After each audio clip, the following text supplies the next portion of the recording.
ಪ್ರೀತಿಸುವಂತೆ ಯುವಕರು ಕಾಟ ಕೊಡೋದನ್ನ ಪೊಲೀಸ್ ಠಾಣೆಗೆ ಯುವತಿ ದೂರು ಕೊಡೋದನ್ನ ನೋಡಿದ್ದೀರಾ? ಆದ್ರೆ ಇಲ್ಲಿ ಇನ್ಸ್ಪೆಕ್ಟರ್ಗೆ ಮಹಿಳೆಯೊಬ್ಬರು ಕಾಟ ಕೊಟ್ಟಿದ್ದಾಳೆ.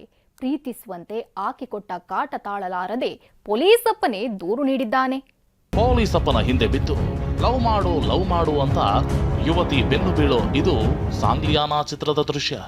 ಆದ್ರೆ ಇಲ್ಲಿ ರಿಯಲ್ ಆಗಿ ಪೊಲೀಸ್ ಇನ್ಸ್ಪೆಕ್ಟರ್ಗೆ ಮಹಿಳೆಯೊಬ್ಬಳು ಪ್ರೀತಿಸುವಂತೆ ಕಾಟ ಕೊಟ್ಟಿದ್ದಾಳೆ.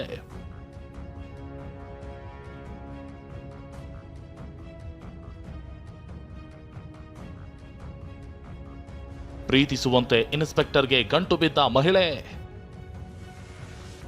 ಇನ್ಸ್ಪೆಕ್ಟರ್ಗೆ ರಕ್ತದಲ್ಲಿ ಪತ್ರ ಬರೆದು ಪ್ರೇಮ ನಿವೇದನೆ.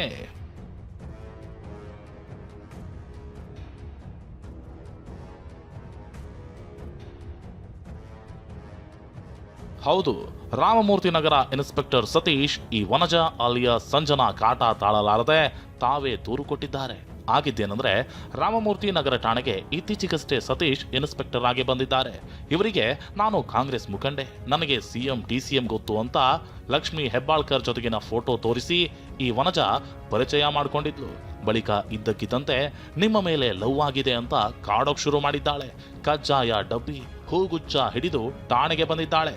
ಬಳಿಕ ಪೋಸ್ಟ್ ಮೂಲಕ ಲವ್ ಲೆಟರ್ ಕೂಡ ಕಳಿಸಿದ್ದಾಳೆ. ಬೆಂಗಳೂರಿನಲ್ಲಿ ಮತ್ತೊಂದು ಹನಿ ಟ್ರ್ಯಾಪ್ಗೆ ಯತ್ನ ನಡೆದಿತ್ತ.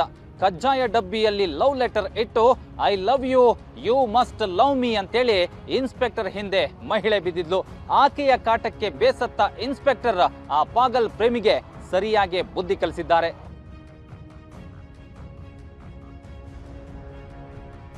ಇಷ್ಟೇ ಅಲ್ಲ, ನಾನು ರಕ್ತದಲ್ಲಿ ಪತ್ರ ಬರೆದಿದ್ದೇನೆ ಅಂತ ನಿವೇದನೆ ಮಾಡಿಕೊಂಡಿದ್ದಾಳೆ. ಸುಮಾರು 11 ನಂಬರ್ಗಳಿಂದ ಕಾಲ್ ಮಾಡಿ ಇನ್ಸ್ಪೆಕ್ಟರ್ಗೆ ಕಾಟ ಕೊಟ್ಟಿದ್ದಾಳೆ. ನಂಬರ್ ಬ್ಲಾಕ್ ಮಾಡಿದಾಗ ಆತ್ಮಹತ್ಯೆ ಮಾಡಿಕೊಳ್ಳೋ ಬೆದರಿಕೆ ಹಾಕಿದ್ದಾಳೆ. ಸತೀಶ್ಗೆ ಇದೊಂದು ಹನಿ ಟ್ರ್ಯಾಪ್ ಅನ್ನೋ ಸಂಶಯ ಮೂಡಿದ್ದು, ರಾಮಮೂರ್ತಿ ನಗರ ಠಾಣೆಯಲ್ಲೇ ಕರ್ತವ್ಯಕ್ಕೆ ಅಡ್ಡಿ, ಬೆದರಿಕೆ ಆರೋಪದಡಿ ವನಜಾ ವಿರುದ್ಧ ಎಫ್ಐಆರ್ ದಾಖಲಿಸಿದ್ದಾರೆ. ಸದ್ಯ ಪಾಗಲ್ ವನಜಾಳನ್ನ ರಾಮಮೂರ್ತಿ ನಗರ ಪೊಲೀಸರು ಬಂಧಿಸಿ ಜೈಲಿಗಟ್ಟಿದ್ದಾರೆ. ಒಂದು ವೇಳೆ ಇನ್ಸ್ಪೆಕ್ಟರ್ ಸತೀಶ್ ಸ್ವಲ್ಪ ವಿವೇಚನೆ ಕಳೆದುಕೊಂಡಿದ್ರು ಇಲ್ಲಿ ಬೇರೆಯದ್ದೇ ಆಗಿ ಹೋಗ್ತಿತ್ತು. ವಿಕಾಸ್, TV9 ಬೆಂಗಳೂರು. ನಿಂತಿದ್ದ ಕಾರಿಗೆ ವೇಗವಾಗಿ ಬಂದ ಮತ್ತೊಂದು ಕಾರು ಡಿಕ್ಕಿಯಾಗಿದ್ದು ಪಾದಾಚಾರಿ ವೃದ್ಧ ಸ್ಥಳದಲ್ಲೇ ಮೃತಪಟ್ಟಿದ್ದಾರೆ. ಸಂಜಯ್ ನಗರದ RVM ಎಕ್ಸ್ಟೆನ್ಷನ್ ಬಳಿ ಘಟನೆ ನಡೆದಿದ್ದು ಚಂದ್ರಶೇಖರ್ ರೆಡ್ಡಿ ಎನ್ನು ವೃದ್ಧ ಮೃತಪಟ್ಟಿದ್ದಾರೆ. ಇನ್ನು ಕಾರಿನಲ್ಲಿದ್ದ ಇಬ್ಬರು ಯುವಕ ಯುವತಿಗೆ ಗಂಭೀರ ಗಾಯವಾಗಿದೆ. RVM ಕ್ಲಬ್ ಪಾರ್ಕಿಂಗ್ನಲ್ಲಿದ್ದ ಎರ್ಟಿಗಾ ಕಾರಿಗೆ ಸಿಯಾಸ್ ಕಾರು ಡಿಕ್ಕಿ ಹೊಡೆದಿದೆ. ಬಳಿಕ 5-6 ಬೈಕ್ಗೆ ಡಿಕ್ಕಿ ಹೊಡೆದು ನಿಂತಿದೆ. ಸದ್ಯ ಯುವಕ ಯುವತಿಯನ್ನ ಆಸ್ಪತ್ರೆಗೆ ದಾಖಲಿಸಲಾಗಿದೆ.